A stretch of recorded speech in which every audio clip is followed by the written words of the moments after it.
Hello everyone, my name is Krunoslav Stifter and welcome to part 5 of Editorial Retouch from start to finish. Here, as you remember this image from previous parts, if you haven't seen them, I will link the previous parts down below. And of course, if you like to receive more of these kind of videos, please subscribe, and any kind of feedback is welcome feedback. And of course, if you have any questions regarding retouching or something like that regarding this video or future editions, you can please ask them. Alright, so let's get started. Selections and masking. If you're a seasoned veteran or retoucher who uses a lot of selections and masking, then you must know how important they are. If you're a beginner, then you should probably master selections and masking, because what they allow us to do is make precise selective edits, and the easier and more efficient we are at using them, the better we'll be at retouching images, because we can then easily select any part of an image and independently adjust it. This gives us tremendous flexibility and control. In fact, this is one of the things that we as retouchers are usually better than people who occasionally retouch. So that is one of the things that I wanted to cover, and in this video we'll talk about selections and masking and how I use those to apply for this image.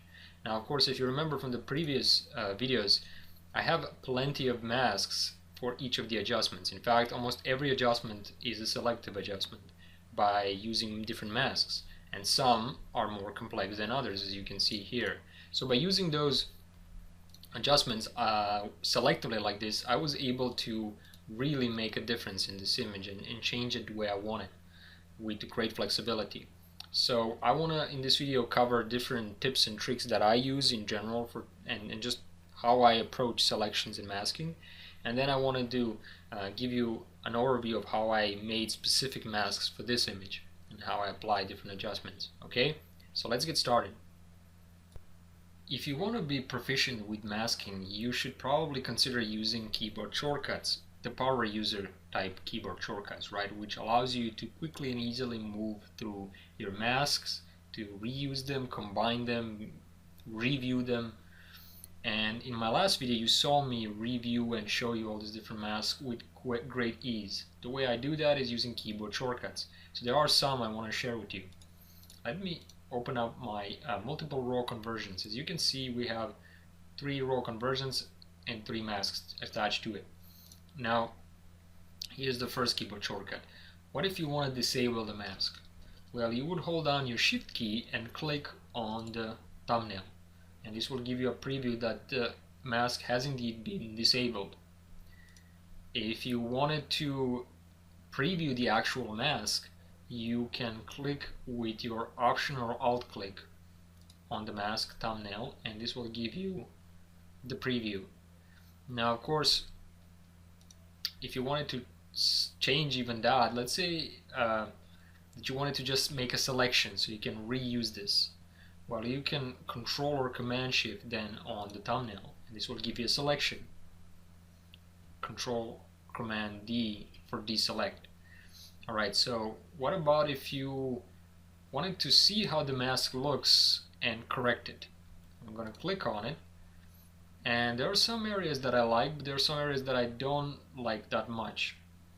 So for example, let me zoom to his forearm here and click Alt or Option click again on the mask. Well, I don't know where his hand begins and ends, right? So here's what I can do. I can combine the view of the mask with the image itself using a quick mask mode.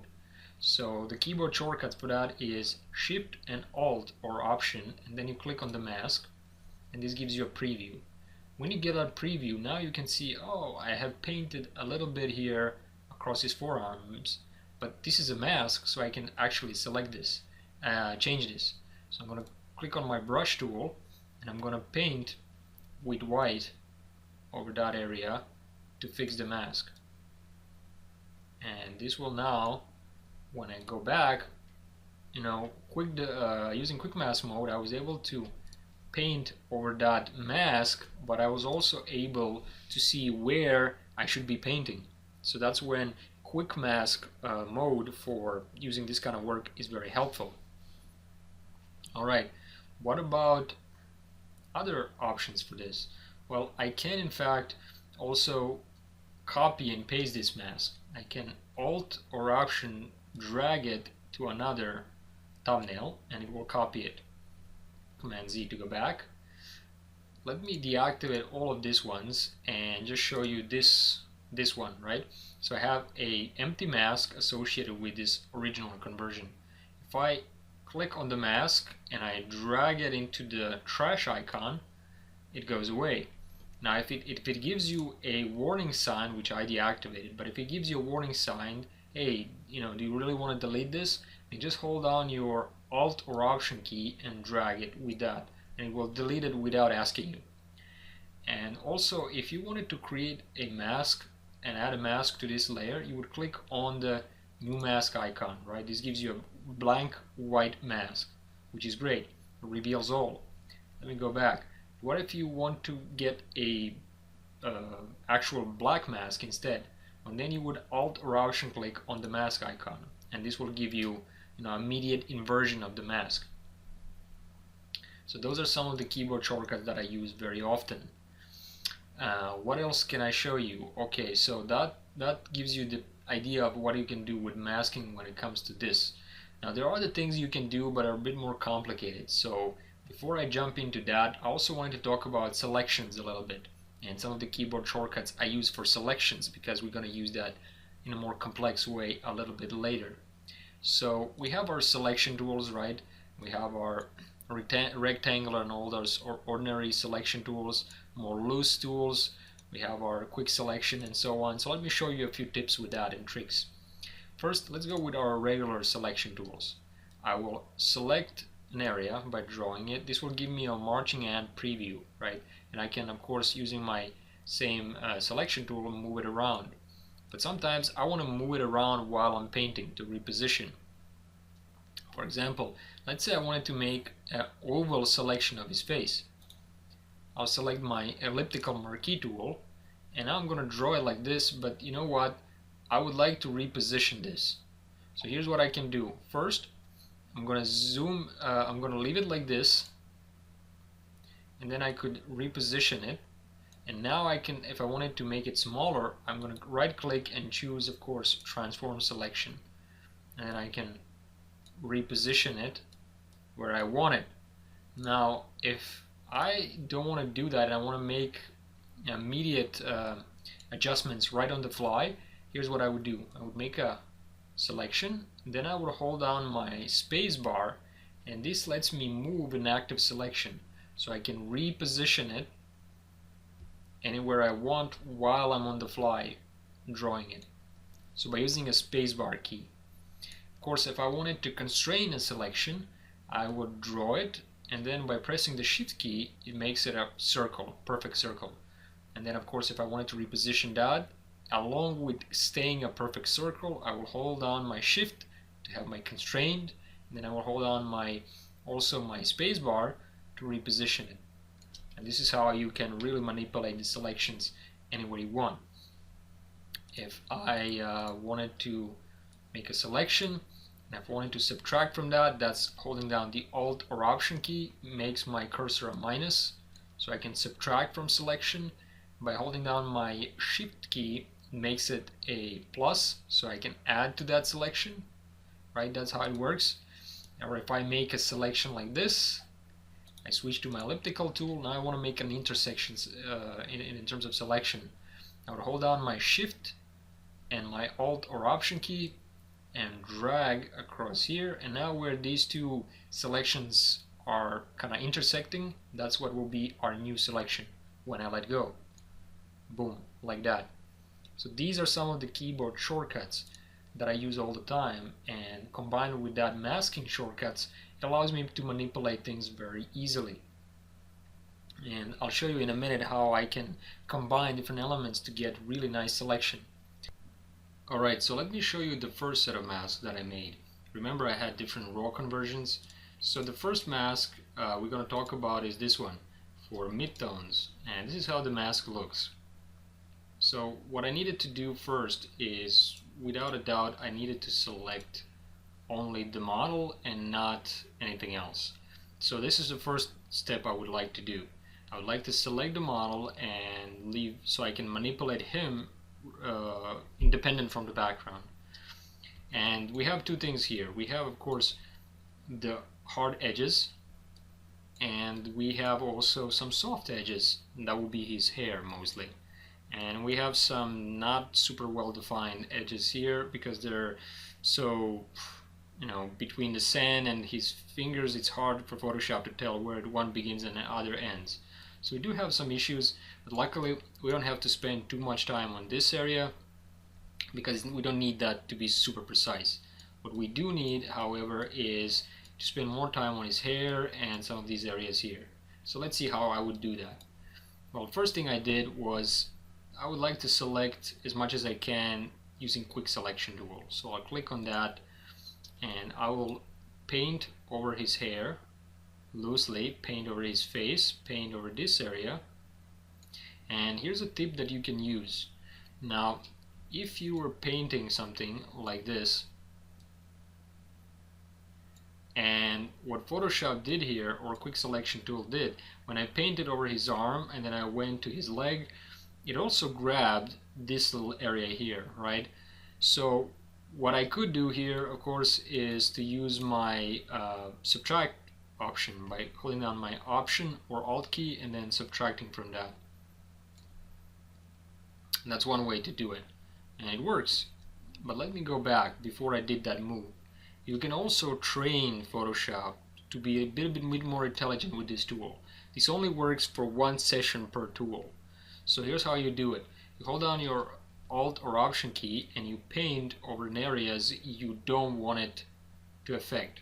So it's kind of like a small dog. You train it what you don't want and you tell him what you do want.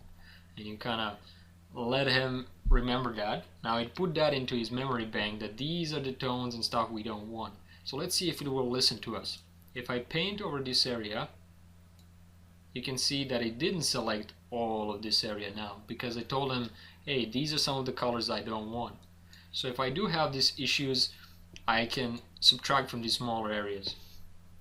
Now, of course, using here a keyboard shortcut again, which is very useful for any brush tool.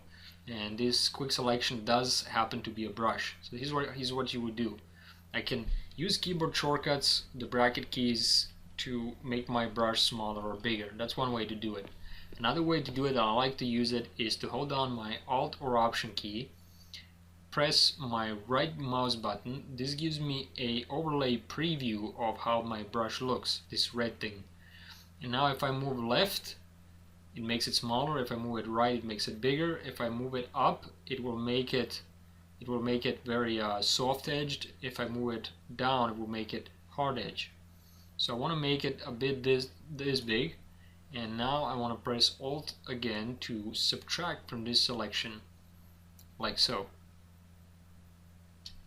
And of course I have some areas here that I need to fix. Now let's see how it works. It's not perfect, but it's going to give us a decent selection. We don't need it to be perfect for this image. If I want it to be perfect, I would use, for these very hard edges, what I would use is usually a pen tool. Not for the hair, but for something like this, it would be probably perfect. Because I don't need a super precise selection here. This can work. So let's fix our mask or our selection by, again, I'm switching between plus, which is a normal mode if you have this tool selected, and then by Alt or Option dragging across certain areas, I'm kind of reducing that. So that might work if you need to make that kind of selection. Again, if I needed to make it super precise here, I would use the pen tool most likely, or brushes in some areas. But we don't need to be that perfect, so we can kind of allow ourselves to be a little bit sloppy, and we can always fix it later. And that's part of the thing I wanted to show you as well, is that you don't need to be super precise right away. You can make a loose mask and then refine it later, which is exactly what we're going to be doing. So let's see, where else have we need to make a selection. Now it's going to select this area which I don't want. If I wanted to subtract from this, I can again use one of the tools, maybe polygon lasso tool. Minus, by holding down the Alt key, and then just dragging it, closing the loop, and I have made that very straight, so I don't have to deal with these little hairs. And now let's go over this area.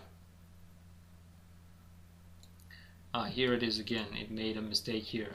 So again, if I wanted to train him, I will hold down my Alt key or Option key, paint over the sand.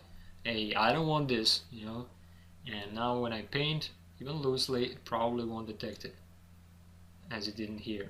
You can also use this option here. It says automatically enhance the selection edge.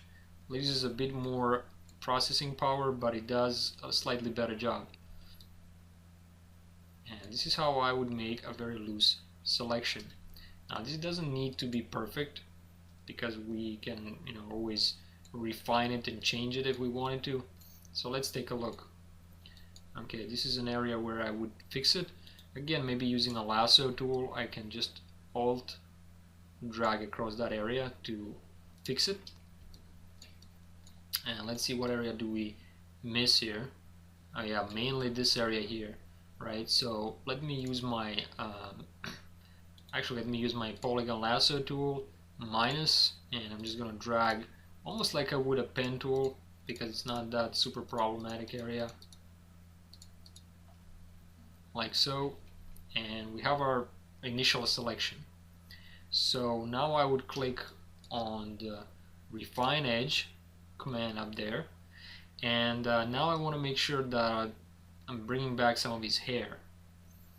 But before I do that, again, I think I can preview the mask here as well easily, so I can see that I have an issue, that I should select this. With my polygon lasso tool selected, I will hold down my Alt key as a minus, and then just drag it across to make it to subtract that selection, right? And everything else, let's see if I click on the refine edge again, everything else is starting to look, except this area here, slightly, I mean, it's pretty good, it's not that bad. So we have some areas we can fix, like this one. Again, I'm holding down my Alt key to kind of subtract from that. As you can see, those keyboard shortcuts really do come in handy. And where else was a problem? Here. I think I fixed that. I don't know why it jumped back, but let's do it again. There we go. Well, let's take a look one more time. Refine edge. Yep.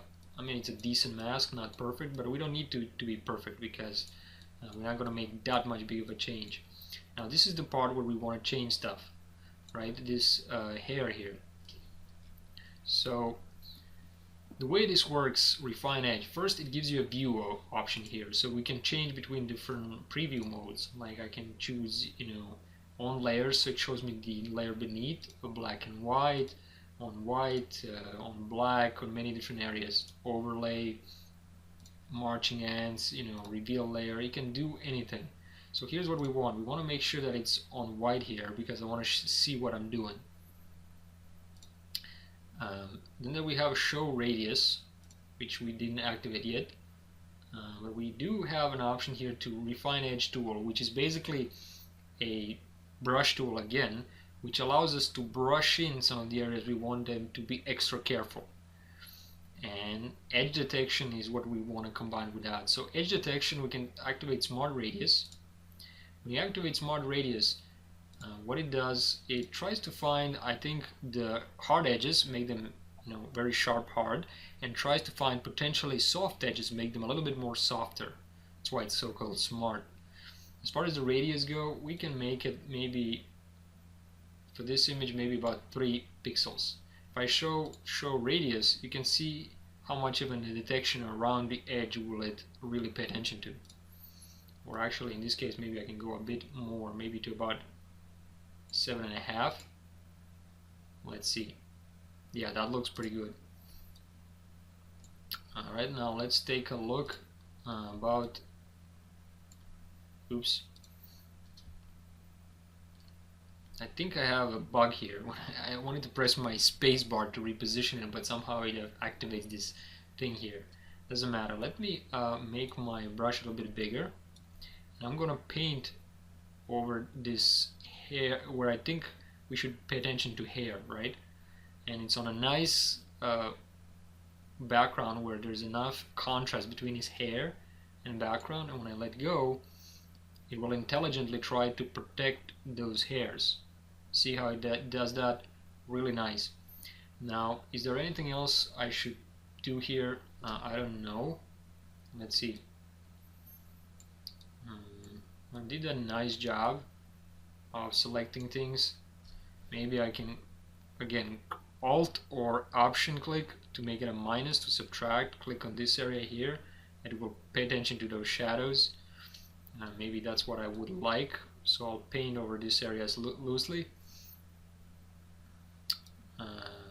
Paint back if I go in too far. Yeah, that looks decent enough. And is there any other area we have to worry about? Yeah, this perhaps we don't want to clip his toe, so I'll just revert as much as I can here. And let's see, how much I can get away with using this tool without having to actually modify it in a different way. And it does a really nice job, I think. It protected a lot of the details, maybe here as well. Yeah, nice preservation of detail. And that would be my selection. Relatively easy, doesn't have to be perfect, otherwise I would, like I said, I would use the pen tool. So now that I have that done, I would click. There's also an option that you might try sometimes called decontaminate colors. What this does is it tries to copy everything to its own layer, and if there's any fringing, spill of light, like if there's any blue on the edges, it will try to decontaminate that. Here we don't have that many issues, so I am happy with this selection. I'll click OK, and we have our selection. Now I'm gonna go to Select, Save Selection, and let's call this Full Body Select, and this will save it in a alpha channel. Okay, I can now deselect this. I don't have to worry about it. It will always be saved here inside my channels panel, and this is actually a mask. The only thing is it's called alpha channel. That's it. And if I see that we can fix areas like we have here, I can grab my brush and perhaps paint over those areas that I would like to fix. It does look horrible when you look at it like this, but it's not that bad. And here we have some issues, right, with a few hairs he caught up. We can kind of paint with white brush. Remember, white reveals, black conceals when it comes to masking, so we're gonna easily fix that because maybe I want to make my brush better here. Yeah, that's pretty much it. I mean, I'm relatively satisfied how it performed. Here we have another area that I might try to kind of easily paint in. If you have any loose ends, you can tie them up here. Yeah, his toe, for example. That looks pretty good. So I would go back, and let's say I wanted to reactivate that selection. I would again go to my channels panel, this new body select alpha channel. I will hold down my control key and click on it. This will give me a selection.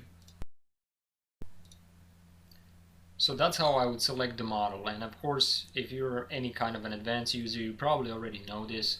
So let me show you. I said I'm going to show you how I did all of this, so for some of you watching you may struggle with selection or something like that.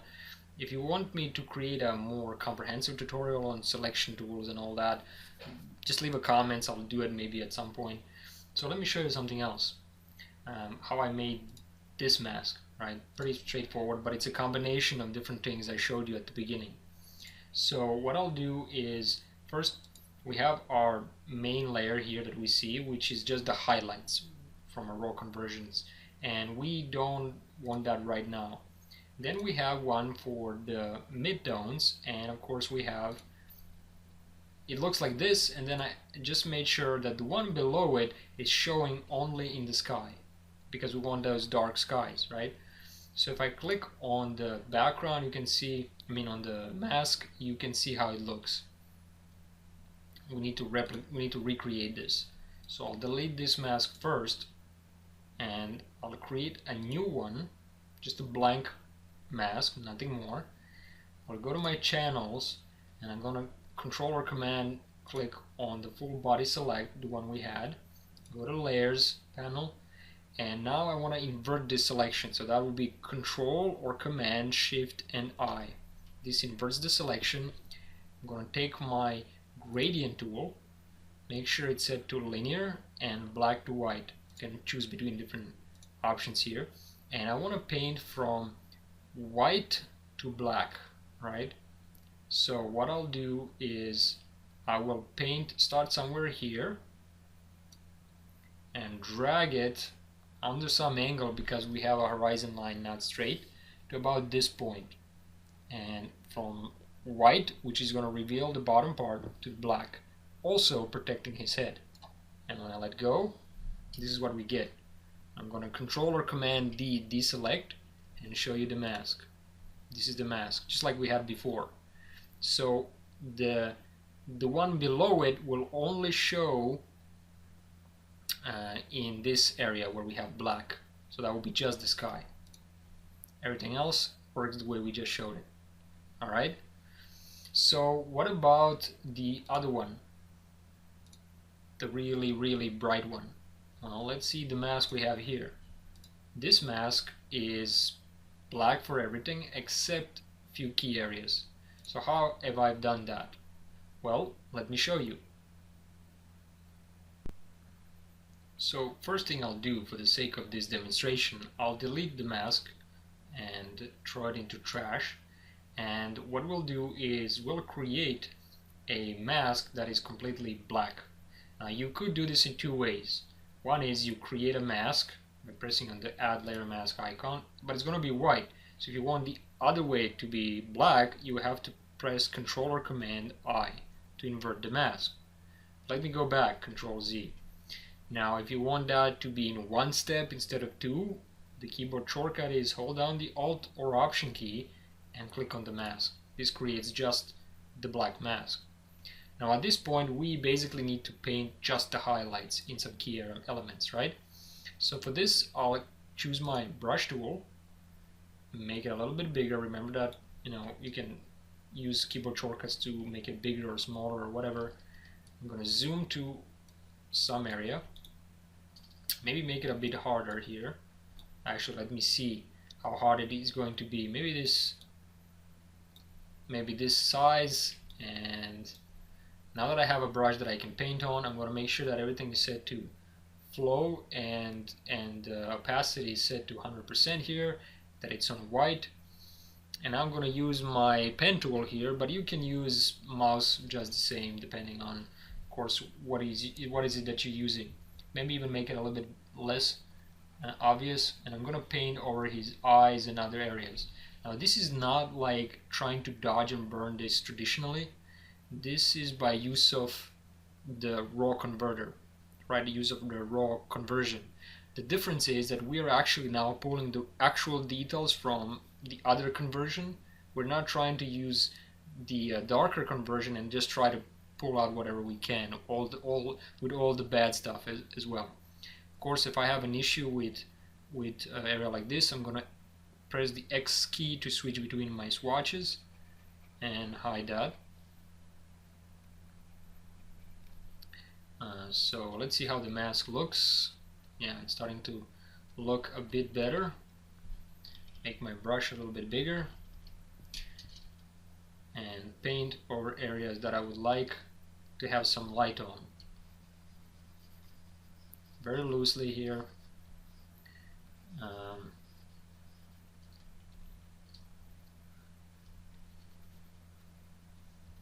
May not be exact mask as I saw in the original, because I'm kind of painting from memory and by feel, but it's the same principle, so it really doesn't matter. Right, so I'm gonna paint on some areas here, and this is the area that kind of bothered me because it's so dark, and then we have this exactly where the sun kind of hits it, and it's just almost like a sleeve.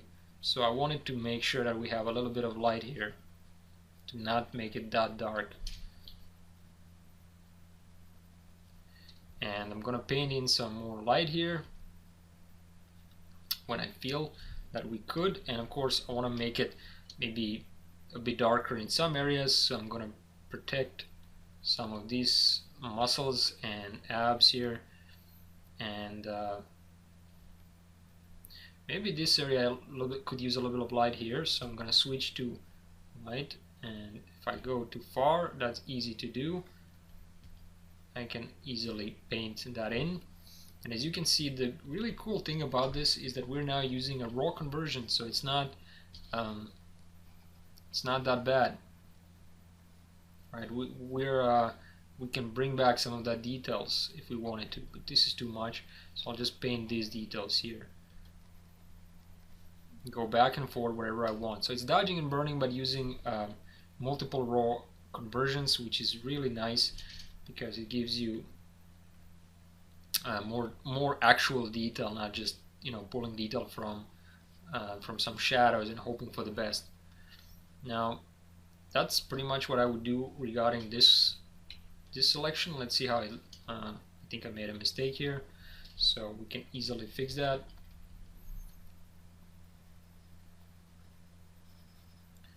And as you can see, it works pretty well. So let's see. Before and after, before and after, just brings it that nice detail, nice touch, gives it more dynamic range. If I wanted to alt click, I can see the mask. It's not exactly the one like before because I'm kind of painting on memory, but it's the same principle of what I would use. The other thing I can see here that's a bit troublesome is, you see this bit of fringing on that mask. This is the this mask, right? So how we can modify this mask without destroying it? Let me show you how you can do that. So if you have a complex mask like we do, you see here the mask, we can't just paint black on the background because we have this kind of gradient going. It's a very delicate mask, and unfortunately we have some issues. We just have this little fringe, right? So how do we get rid of that? Well, there are many ways, but one way you can do it is by using a smudge tool. So you would make sure that your sample clone data from composite data is off, so no sample all layers, that your finger painting is off. Maybe if you're using a pressure sensitive tablet, you can use this option. You would have your mask, not your layer, but mask selected. And now I can actually push it in, so to speak.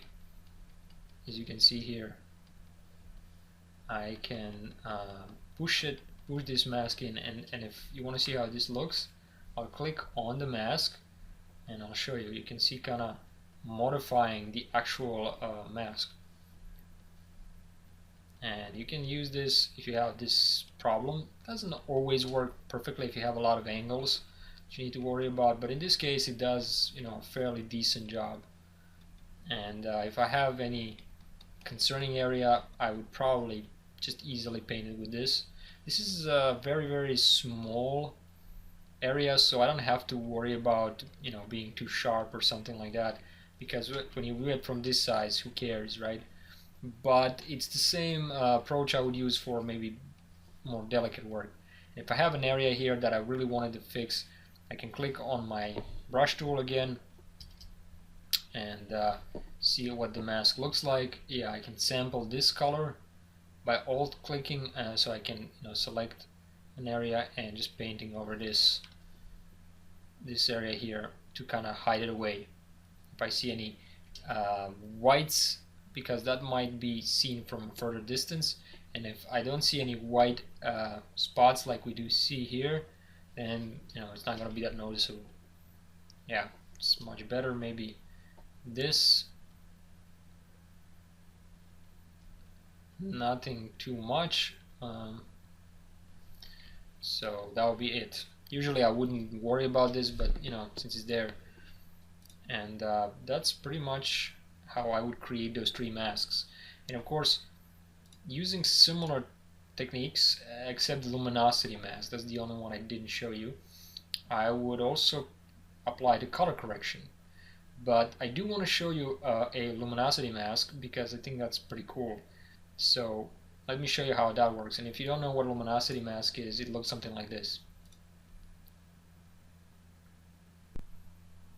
Okay, luminosity masks. This is your graduation now. If you followed me along, everything was relatively beginner-like or more intermediate. This is more advanced, unless you're already an advanced user, of course. So let's take a look. The luminosity masks, probably one of my favorite way to use masks. And the brilliance of luminosity masks is that they're easy to create, super powerful, easily adjustable, and it's essentially using image to select itself. Here's how it works. If I go to my channels panel, you can see that red, green, and blue channels. So let me show you, let's say, red channel. The channels inside of Photoshop are essentially acting like masks. It lets Photoshop know where to put more red and where to put less red. So for example, the red channel is, you know, the principles of mask, right? White reveals, black conceals. Black protects, white lets it through. So as you can imagine, the more red we want, it would be in his skin tones. And in fact, that's how the mask is. That's how the red channel is. More red inside his skin tones. Somewhat here in the shadows because that's still skin tones. Some of it into sand. Not very good color correction on my part. And of course, there is no red virtually inside the clouds and the sky because that's more blue. But as you can imagine, if I click on the blue channel, it will be the opposite. Very little blue inside the skin tones, some, but not too much, and a lot of white inside of the cloud area because that's where most of the blue color will be from blue channel. So they are essentially masks, and you can use this to select the image itself. So let me show you. If I control or oh yeah, I almost forgot. Let me show you now how this is for channels. Now let me show you what luminosity mask is. I'm gonna click on this, and this is basically just a gradient I made, and we're in channels panel, red, green, and blue. So then, you know, just like an image, except it's for demonstration purposes.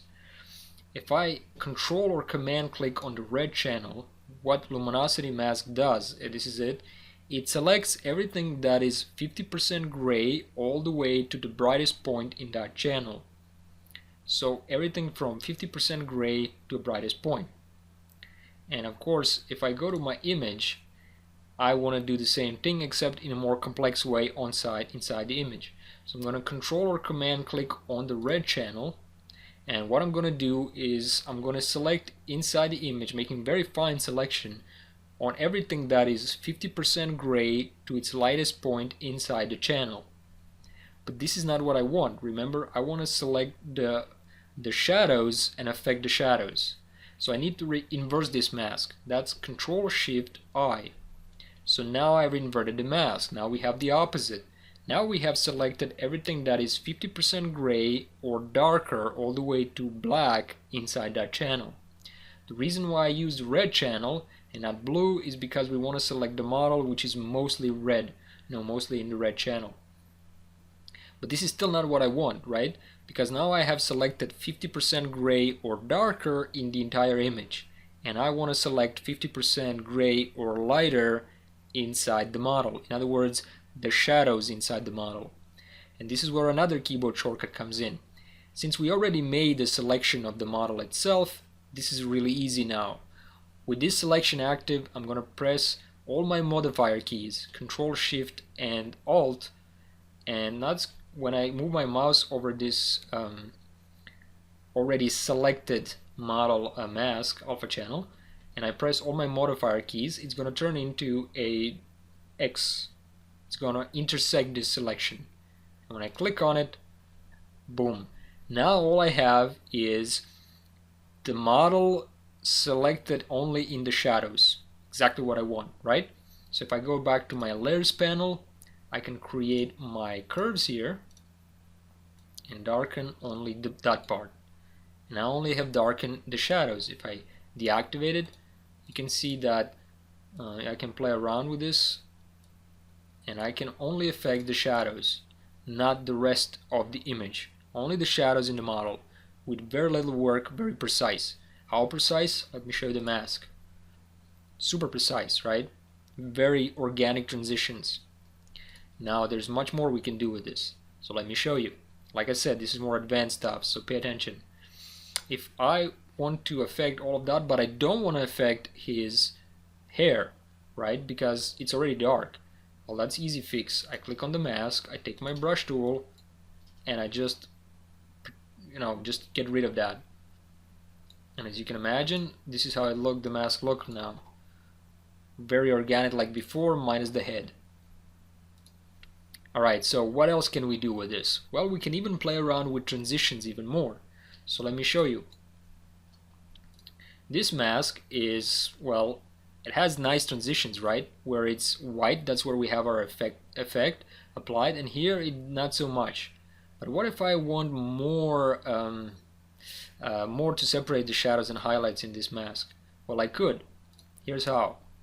I'm gonna Control or Command L, open up Levels dialog box, and I'm gonna play around with these sliders, and you can see how I can now affect this mask very organically, right?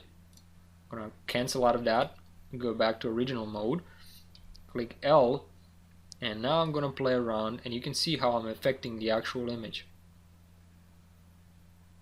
making those shadows really pop if I wanted to. And click OK. Now let's look at the mask once again. It's much more rugged, less organic, but it does give me more contrast there really nicely. And as you can see, now we're combining everything that I showed you from the beginning of this video into more advanced stuff. But there's more. You can even use keyboard shortcuts for this, because all of the steps that I just showed you would be the same, except instead of sometimes going to the channels and then right clicking on, or I should say control or command clicking on the channel, there is a keyboard shortcut, and that is to press all the modifier keys. So that would be Control Shift Alt or Command Shift Option on the Mac, and then for that prepares you for the next step. So while holding down the 3 modifier keys, now you press number 2 to select the red channel, number 3 to select the blue channel, and number 4 to select the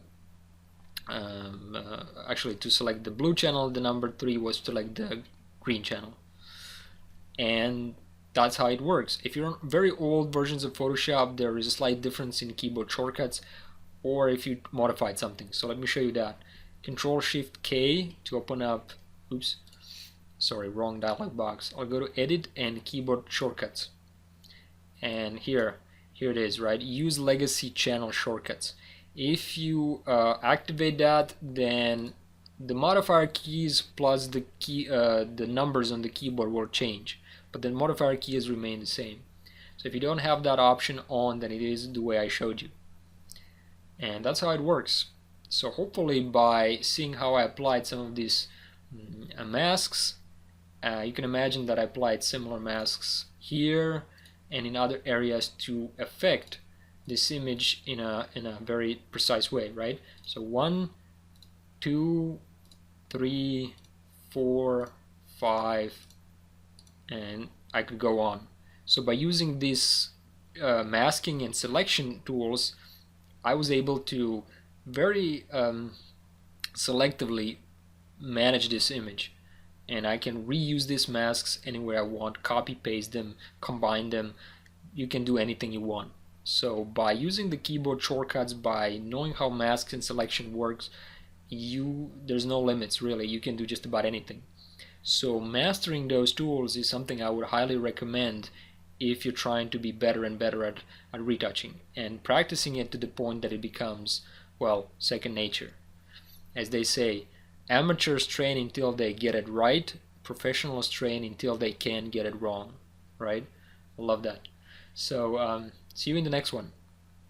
Thank you for watching, and if you see any videos that you like on my channel, please give me a thumbs up, click the like button, share it if you like with your friends, spread the word, leave a comment, give me some feedback so I can make better videos, And if you like to receive more videos that I upload and get a up-to-date state on my channel and the tutorials I make, please click on the subscribe button. And here's a really interesting thing I would also recommend. You see this little icon here, this little wheel? If you click on it, there's an option called Send Me Updates, and you click just save. That way you will get updates to your directly to your inbox in your email, not just on the channel update, and you will never miss a video. Thank you for watching, and see you in the next one.